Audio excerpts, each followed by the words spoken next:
Live from the Clarity from Chaos studios, heard worldwide, it's Dave Campbell. On every episode, Dave and his guests explore, discuss, and work on solutions to some of life's biggest challenges. So, if you're ready, be prepared to be enlightened, amused, and even shocked by what you hear.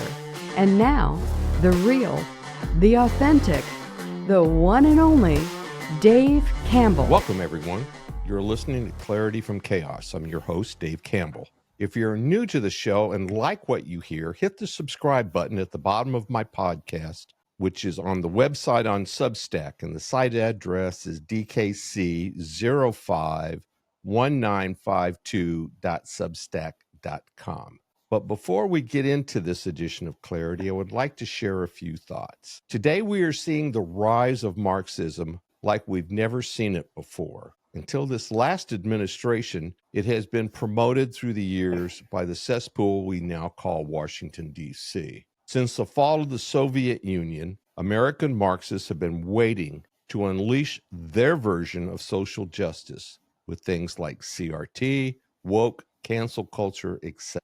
They have been successful in rewriting history, reintroducing racism, creating the concept of privileged classes, and determining what can be said in public discourse, the military, and even our houses of worship. These people are out to destroy our country, and these radicals who are hell-bent on destroying our country are doing so because it was founded on a Judeo-Christian idea, and they cannot stand it. So we need to stop thinking in terms of politics, of Democrats, Republicans, global elites, corporate media as adversaries, and start thinking more biblical. We need to bring the church and the Bible back into our lives, and we need to defeat this threat spiritually. The people we elect need to answer to a higher authority and not to the puppet masters they answer to today. So with that, I'd like to share a quick little Bible verse that I came across this morning, and then we'll proceed with the show. This is from Psalms 2, 1 through 6. Why do the nations conspire and the peoples plot in vain? The kings of the earth set themselves, and the rulers take counsel together against the Lord and his anointed, saying, let us burst their bonds asunder and cast their cords from us. He who sits in heaven laughs. The Lord has them in derision. Then he will speak to them in his wrath and terrify them in his fury, saying, I have set my king on Zion, my holy hill. We are incredibly pleased to welcome Miss Karen Straughan. Karen is an advocate for men's rights based in Alberta, Canada, and she participates regularly on the podcast known as the Honey Badger Radio. Welcome to the show. Hi. To the show, Thank Karen. you for having me. The reason I brought up the whole bit about Marxists is because I think this whole feminist issue that you advocate is based in Marxism. It's a completely Marxist template. It's like buying a website template and just sticking your own issues into it. Yeah, and so Right. yeah, it's oppressor versus oppressed, and as with all things, there's a grain of truth to it, but most of it is, I don't know if I can use bad language on your all right. It's not going to offend Most me. of it is just 100% steaming bullshitty garbage, right? Yeah, most of the theory behind it in terms of the relationship between men and women over the millennia, including, maybe even going back as far as 2 million years, completely bonk. There is absolutely the only argument that supports the feminist narrative of how men and women interact in society is a deeply emotional argument. And we know from functional MRI scans that when your emotions are engaged, your logic goes out the window. So effectively, every society, right? And I'm speaking as an atheist, as an agnostic atheist, right? Every society that has graduated from just like a social group into a civilization has had temples. They have had religion. They have had a book, right? Mm-hmm. I'm sorry, but all of those books put the leadership of the society in the hands of men, every single one of them, right? Because men are the ones most obligated to sustain their society. right? And women are the ones most vulnerable to hardship and external forces and all of these other things, right? So men place themselves on the perimeter, including adolescent boys, on the perimeter, protecting the center of society. The center of society has always been women and small children. But, when it comes right down to it, societies have repeatedly in the past and currently decided that they would rather protect women than children, right? Yeah. Yeah, and I was going through a lot of the, I guess you would call the charter, or for lack of a better term, that Frieden put together in '63 when they put NOW together, and it clearly talks about the destruction of the family. It clearly talks Yes. about it. And the manipulation over the years has just been extraordinary.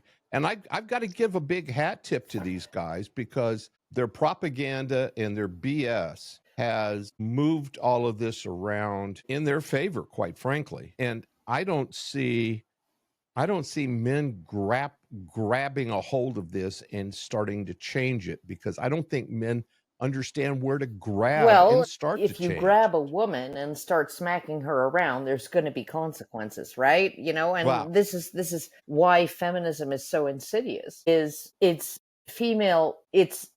pathological female nature boiled down to its purest elixir, right? Aggressing against men. And if men actually retaliate or even defend themselves, they are the ones who are seen as the aggressors. That is just human Well, psychology. it's interesting. Yeah, it's sure, but it's interesting that women probably are more susceptible to causing a problem for men than it is the other direction. I think the statistics show that the abuse from women Yes. is higher than the Oh, abuse yeah. the Well, other if you're talking direction. about But they Yeah, no, never if you're talk talking about about it, right? domestic violence, I mean, half of all domestic violence is Right. reciprocal, two people hitting each other. And in about two-thirds of those cases, up to 70%, it's the woman hitting first and the man defending himself or retaliating. But in the other half, among the other half, at least two-thirds of those cases are a woman who's just beating on her man and he never retaliates, right? So you literally Right. have a situation where women just get away with stuff. And it's hilarious because feminists, they made up these models of how society works and how men and women interact within it. And one of the models was the Duluth model of domestic violence, which was the patriarchal terrorism model.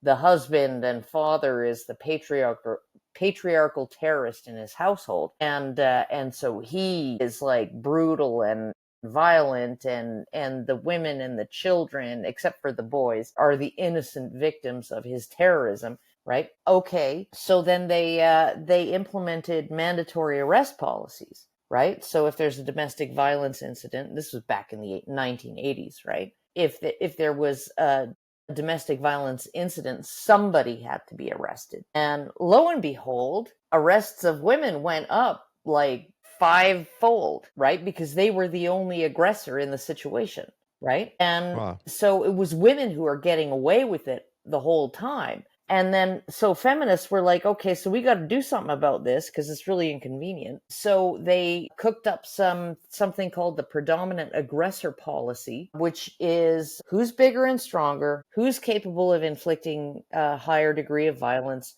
who's capable of Yeah. inflicting a higher degree of injury, and who fits the patriarchal terrorism paradigm that we've already set out. And so, lo and behold, the arrests of men and women went all the way back to normal, which was 85% men, 15% women, and all was right with the universe once again. Yeah, no, Yeah. this is what happens when you just make shit up. I'm sorry. Yeah. Well, and they've had all kinds of help in this regard, right? Corporate media has Oh, been all over it. You can't turn on a television and not see of the father of the home degraded on a constant basis, and And it's been going on for years. It reminds me of a friend of Right? mine, Paul Nathanson. He's actually a gay academic sociologist in Canada, and he and a co-author, Catherine Young, wrote a series of books about misandry. I would recommend them, but misandry being the systemic hatred of men, fear and hatred of men. But he said he first got interested in the topic because a colleague had approached him and said, well, I've been watching all these commercials on TV, and we've been like doing a content analysis of them, and 100% of them, if there's a man and a woman or a male and a female pitted against each other in terms of who's the smarter one, who's the more savvy one, who's the better at doing dishes, who's the better at doing anything, right, the woman always wins. It's like 100%. And Paul was like, nothing in sociology is 100%. So he and his partner watched commercials, watched TV ads closely for like years. And he was like, there were like 2 or 3 that were marginal, that the woman didn't win the competition. And, there's ads in Canada called Got Milk. I don't know if you have them in the States. Got Milk? Yeah. Okay. Yeah. So, and I'm watching one, it's popping up on my YouTube, and it's like, got milk? You got enough? Are you getting enough milk? Right. And the mother and the teenage daughter get the green check marks, and the father and the teenage son get the red X's. And I'm like, it's not a big controversial thing, right? It's not like vilifying men or anything. It's just basically saying women are better than men in this particular way. They're more likely to get their daily recommended intake of dairy products. And it's the whole freaking thing. It's the entire shebang. So yeah, and it like I said, it's been going on decades. for years. Decades. Yeah. It's just incredible. And lately I've noticed, though, the term toxic feminism has popped up because of in a counter to the toxic masculinity. Oh no, I think they should go further. I think we should go further. I did a presentation on toxic femininity, right? Not just toxic feminism, toxic femininity, because femininity is toxic in its ways, just like masculinity can be, or right, because you can go all the way back to the Epic of Gilgamesh, right? Our oldest surviving document, right? And you see Gilgamesh go on a hero's journey. That's what they typically call it, on a hero's journey from immature masculinity. He's brash, he's reckless, he's uncaring, he's selfish, self-absorbed, egotistical, all of those things, right? And over the course of the epic, he becomes the wise king, right? And so, I mean, you could call what he was in the beginning toxic, or you could just call it immature. And I think this is what a lot of young men who are raised without fathers, whose first daily male role model, healthy male role model might be grade 8 math teacher or something like that. I think you could make the case that they're Gilgamesh at the start of the epic rather than Gilgamesh at the end. But you also had in that epic, you had instances of absolute female toxicity, right? Just emotional manipulation, sexual manipulation, vengefulness, the woman scorned, or the goddess scorned. I guess she called down the bull of heaven on Gilgamesh because he wouldn't have sex with her.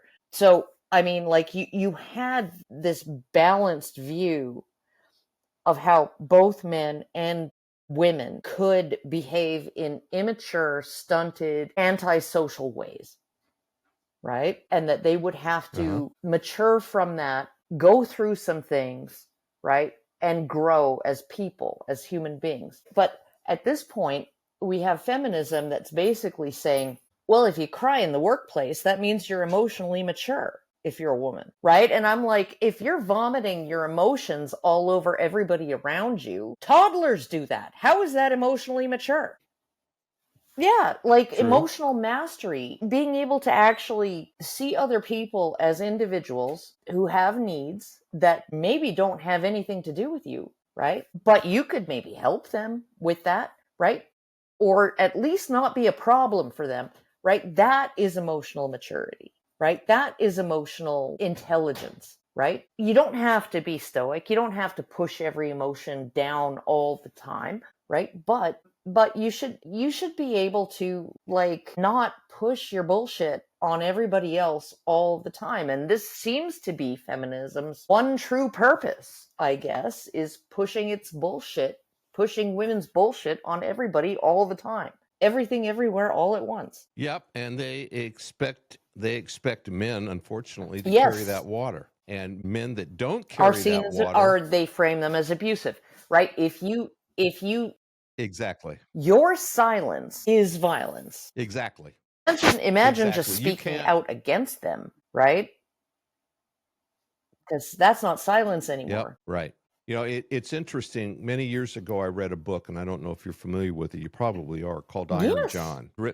Yeah, it was written by Robert Bly. An absolute remarkable book. I would highly recommend it, whether you're a father or not, to read the book because it explains so many things that are going on in the male population because of the rite of passage that has been taken away from so many, well, I would say several generations now because of fathers not in the Yeah. household, right?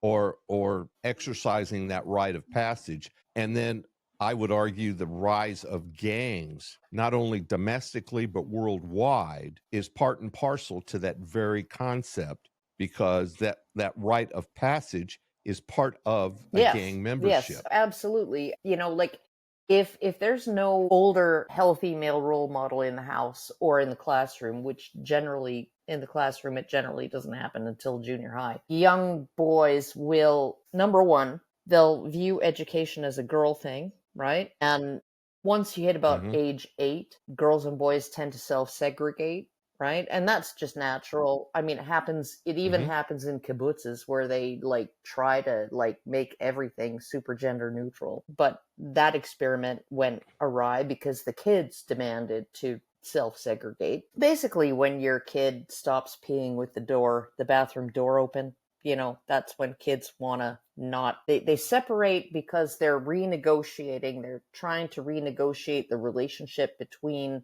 girls and boys into a relationship between men and women, which is fundamentally different. You go from playmates to mates, right? And they need a break from each other in order to make Right. that transition. Not a full break, but like a bit of a break. And so you have that segregation happening, and these boys are in schools that are almost entirely dominated by women, right? And then they did surveys in the UK, studies that found that female teachers in particular, but male teachers as well, right, to a lesser degree, they grade the same work worse if there's a boy's name at the top of the paper, right?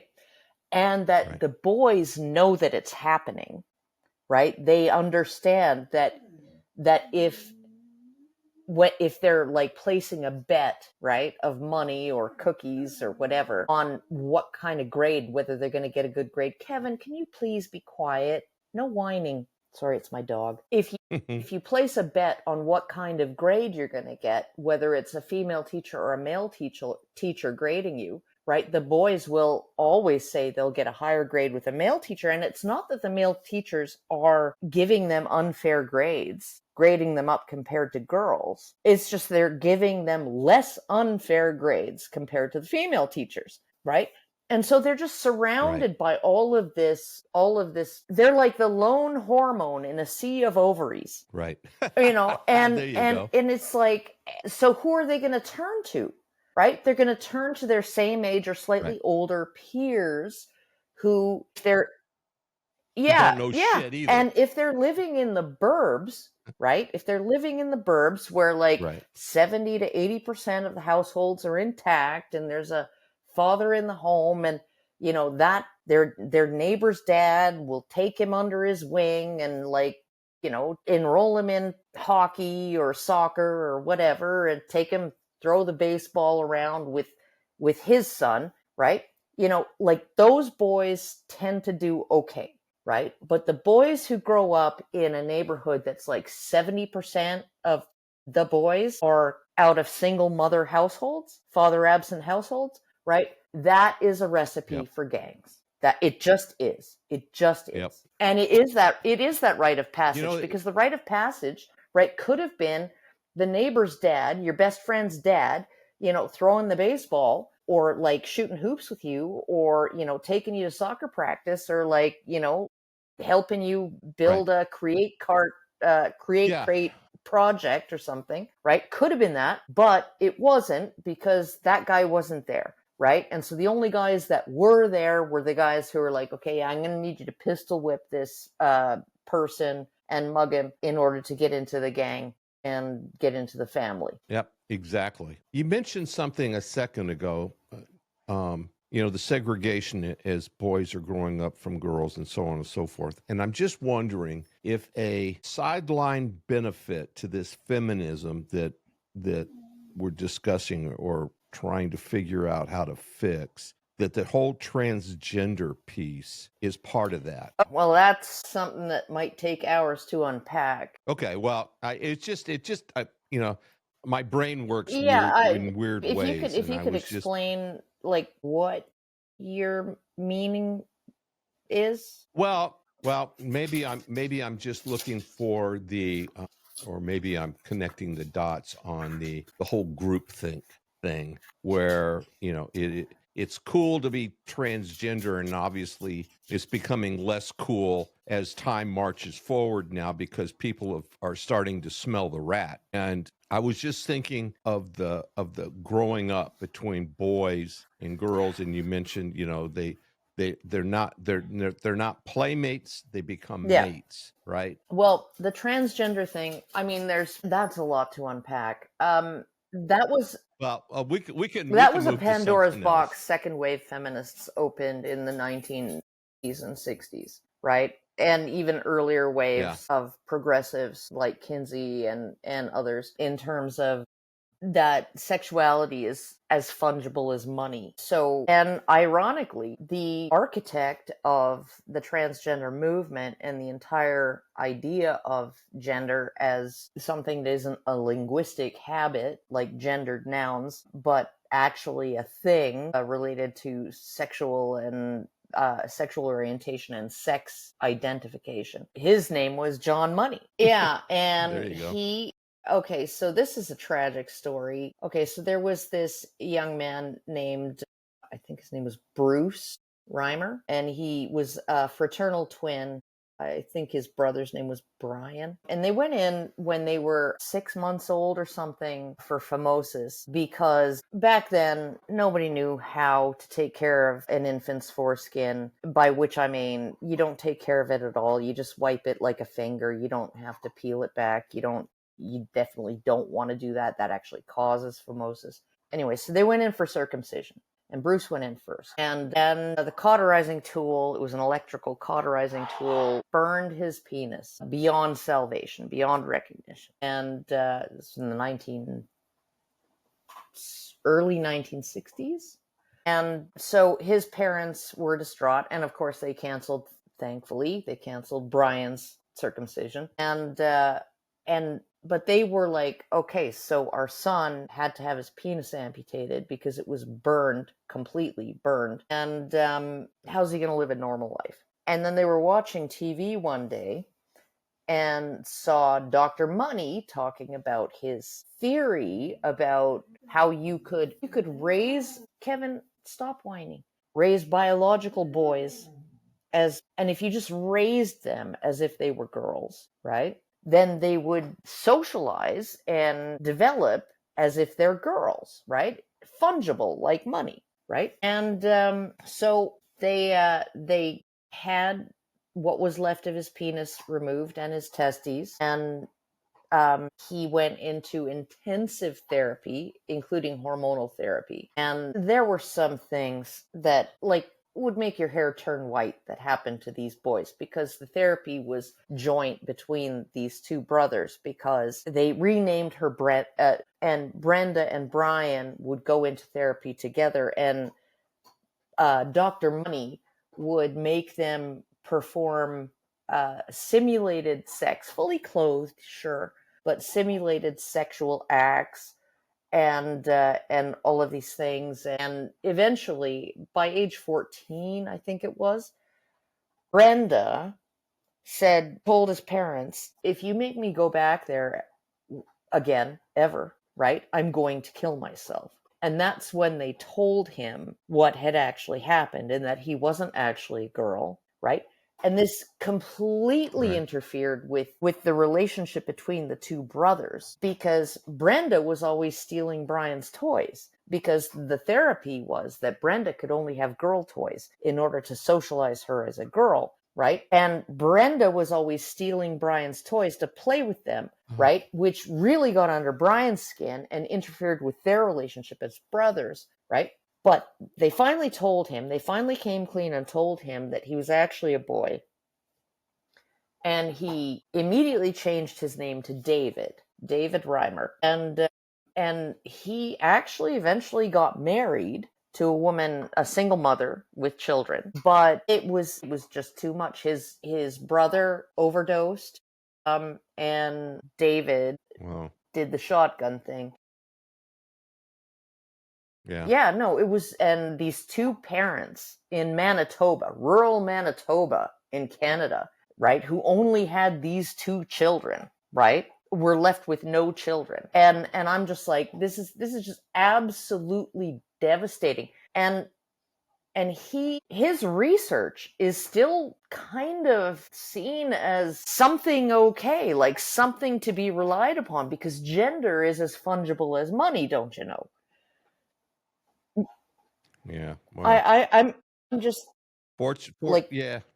that story was just absolutely horrific when I first learned about it. Well, fortunately, it seems to be on the decrease, that whole concept. So people are starting, like I said, to smell the rat. So how do men start to change this current paradigm, Karen? What can men do? Because it seems like everything's stacked up I against think, them honestly, right now. stop giving women what they want. Or at least stop giving women what they say they want, because what they say they want is usually not what they want, right? Yeah. So it's like, you don't have to be bitter. You don't have to be like angry. Just, the game is rigged, so just refuse to play. And, I guess, like, a work to rule action on the part of men. I have said before that if all men in society went on strike at work and at home for 3 days, we'd be 3 years cleaning up the mess. That is absolutely the case. The number of planes that would fall out of the sky, the number of lights that would go out, the number of ovens that would not be operational, right? The number of taps that would not give you water when you turned them, right, would just be like completely, would just absolutely halt society. So I think a work to rule action is something that we could do, that men could do. And that means, like, I don't want to say buy into, the Andrew Tate kind of hookup culture, get laid every day, bitches and sex every day kind of based mentality. I don't know that that's the greatest thing. Not just because it hurts women, right? But I think it also has a corrosive effect on the male psyche to be that way. And I know from some ex pickup artists that it does. Right. Yeah, it's corrosive behavior. And it's Gilgamesh before his hero's all. journey. Yeah, but exactly. sometimes you have to just basically refuse to play. If it's a rigged game, refuse to play. Yeah. And look into how to spot problem women. There are very clear signs of cluster B personality disorders, right? And those are the toxic women that you really, really, really want to avoid, because they will destroy you. and they'll do it and they'll laugh and they'll take all your money while they're at it. So just be very, very cautious. Like my youngest is in a relationship with a young woman, and she's such a sweetie, and she's just so nice. And honestly, I hope he stays. I hope they stay together, right? But she's a rare gem. Well, where can people, you've got a website, where can people go out and get more information, Karen, about your work, your YouTube stuff? Well, I mean, my YouTube channel is user/girl writes what. You can Google my name, Karen Straughan, Straughn, because the Scots can't spell anything without adding extra letters. And you can also find me on a blog called owningyourshit.blogspot.com, and you can find some excuse for me not being too active these days on my Substack, which is just under Karen Straughan, that is detailing my daughter's health issues. Warning in advance, the photos are not going to be they're not for the faint of heart. They're not for people with weak stomachs. So, yeah. Okay. Well, we've been talking to Karen Straughan, and it's been insightful, Karen, and I really appreciate you taking the time. Well, I really thank do. you for having me. I appreciate it. I really appreciate you having me. Well, no worries, and we'll have you back on, because to me, this topic needs to be discussed and get out there. I agree. More. It needs to see the light of day a lot more, and people need to start recognizing how much BS is circulating around out there. There's a lot. So there's a lot. So it's been a real pleasure, and I hope to talk to you again you soon. too. Bye-bye. Thanks, Karen. Bye. Thank you for listening. If you would like to listen to more Clarity from Chaos shows on demand, go to clarityfromchaos.buzzsprout.com or send Dave an email at info@clarityfromchaos.com for information on previous shows. You can also listen to the show on Apple Podcast, Spotify, Twitter, or Google Podcast. Until next time, please remember, it's not about waiting for the storm to pass. It's about learning to dance in the rain. Be well, everyone.